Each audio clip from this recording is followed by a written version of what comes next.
आप सभी का हमारे YouTube चैनल में स्वागत है। और आज हम आपके लिए लाए हैं, जो रविवार के दिन पुष्प नक्षत्र है उस दिन राधा अष्टमी के साथ में अहोई अष्टमी भी है। और पुष्प नक्षत्र का दिव्य यह संयोग जो मिला है, तो कार्तिक मास के कृष्ण पक्ष की जो अष्टमी तिथि आती है, इस तिथि में अहोई अष्टमी का शुभ योग आता है। और जिस वार की अहोई अष्टमी होती है उसी वार की दीपावली होना निश्चित होता है। जैसे रविवार की अहोई अष्टमी है तो दीपावली भी आगामी जो तारीख आ रही है 12 तारीख, और रविवार के दिन ही दीपावली भी है। तो अहोई अष्टमी का व्रत पुत्रवती स्त्रियां निर्जल व्रत को धारण करती है या कथा का श्रवण करती है। तो यह इसी व्रत की विधि विधान और कथा यह हम आपके लिए लाए हैं, जो कि कल पुष्प नक्षत्र में 5 तारीख को है। और आप बड़े मन भाव से इस व्रत की आप कथा श्रवण करें। इस दिन बच्चों की माताएं दिन भर व्रत रखकर शाम के समय दीवार पर अहोई का चित्र के पास स्याहू माता तथा उसके बच्चों के चित्र भी बनाए या छपे हुए जो बाजार में आजकल प्राप्त हो जाते हैं, वह लगाकर आप दीवार पर लगाकर पूजन करें तथा व्रत रखकर कहानी सुने। कहानी सुनते समय एक पटे पर एक जल से भरा हुआ आपको लोटा रख लेना है।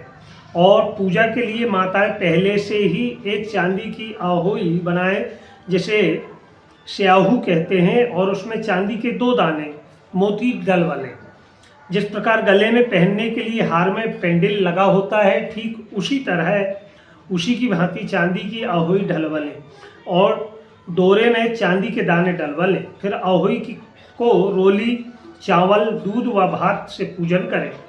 जल से भरे हुए लोटे पर सतिया बना लें। एक कटोरी में हलवा तथा रुपया बायना निकाल कर रख लें और 7 दाने गेहूं के लेकर कहानी सुने।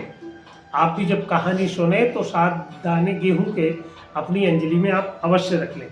कहानी सुनने के बाद अहोई स्याहू की माला गले में पहन लें। जो बायना निकाल कर आपने रखा था उसे अपनी सासू जी को पैर छूकर उन्हें आपको देना है।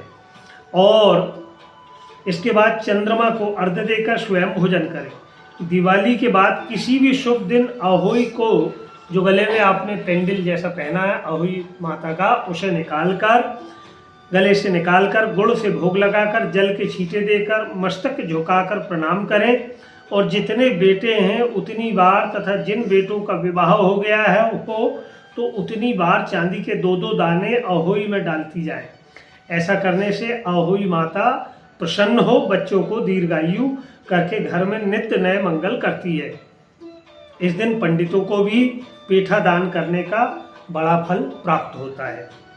और इसका जो उद्यापन है वह भी हम आपको बतलाते हैं। अगर किसी के यहाँ बेटा हुआ हो तो बेटे के विवाह हो गया हो तो इस व्रत का उद्यापन अवश्य करें। एक थाली में 7 जगह 4-4 पूरी लेकर थोड़ा सा हलवा रखकर ऊपर से तिल और रुपया रखकर पानी का हाथ फेर कर सासू जी के पैर छूकर दे दें। और तिल तो सासू जी रख लें और हलवा पूड़ी का बायना सभी को प्रसादी में बांट दें। अगर बहन बेटी अपने पास के गांव में हो तो बायना निकालने के लिए भेज दें। कोई दीवार पर आटे से पोतकर गेरू से मांडे, कोई रंग से वहाँ अलग अलग रंगों से वहाँ मंडवा लें। कथा इसकी बड़ी ही दिव्य और सुंदर कथा है। शायद आप में से बहुत से लोग पहली बार इस कथा को श्रवण करेंगे, तो आप सभी इसे श्रवण करें। एक साहूकार था, उसके 7 बेटे एवं 7 बहुएं थी, बेटी थी। सभी मिट्टी लेने के लिए गए। मिट्टी खोदते समय नंद के हाथ से स्याहू का एक बच्चा मर गया। तब स्याहू माता बोली कि मैं तेरी कोख को बांधूंगी। तब ननंद ने सभी भाभियों से कहा कि मेरे बदले तुम अपनी कोख बंधवा लो। तो 6 भाभियों ने तो मना कर दिया, परंतु छोटी भाभी ने सोचा अगर मैं अपनी कोख नहीं बंधवाऊंगी तो सासू जी नाराज हो जाएगी, इसीलिए उसने अपनी कोख बंधवा ली। अब जब भी उसको बच्चा होता तो 7 दिन के बाद वह मर जाता।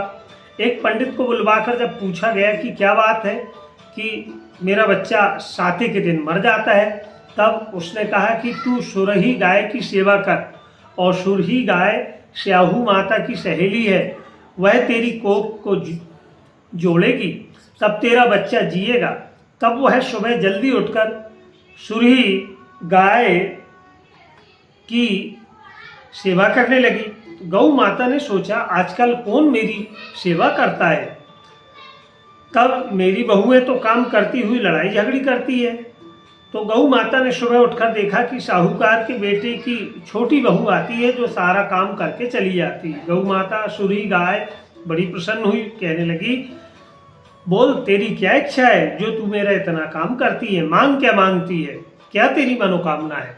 तब साहूकार की बहू बोली कि आप मुझे वचन दो तो मैं आपको अपने मन की बात बताऊंगी।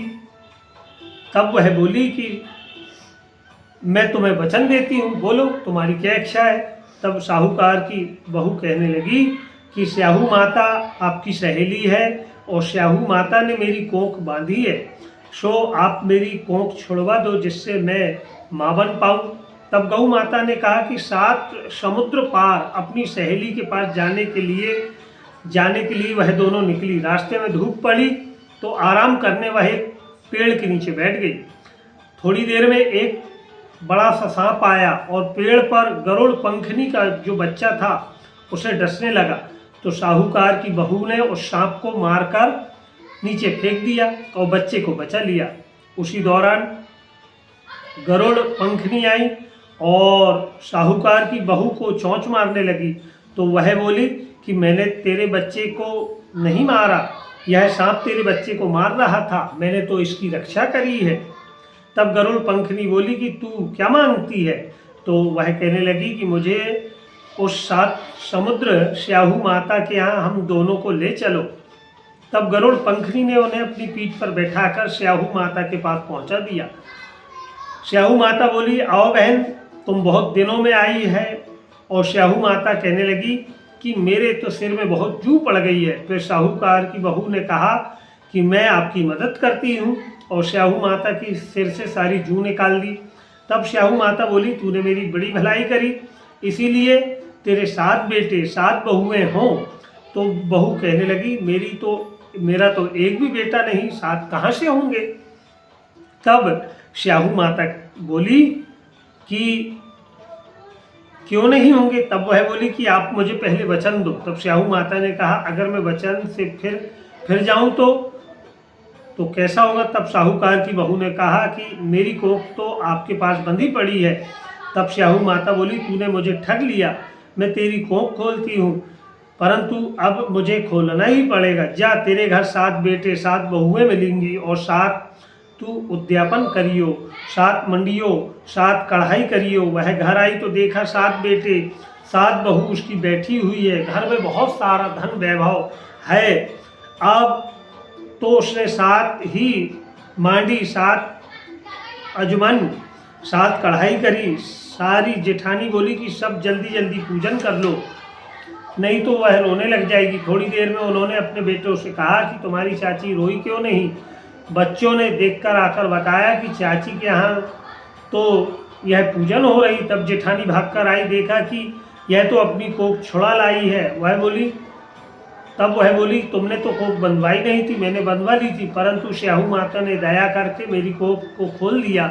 हे स्याहू माता, जैसे साहूकार के बेटे की बहू की कोख खोली, वैसे कहते सुनते सब परिवार की कोख खोलती जाना। सबकी संतान पर अपनी कृपा बनाए रखना। बड़ी ही दिव्य कथा यह आपने श्रवण करी, और आप हमारे इस YouTube चैनल को भी सब्सक्राइब करें, जिससे और भी लोग इस चैनल से जुड़ पाएँ, और आने वाले वीडियो में हम आप तक और भी दिव्य कथाएं आप तक भेजेंगे। बोली वृंदावन बिहारी लाल की जय।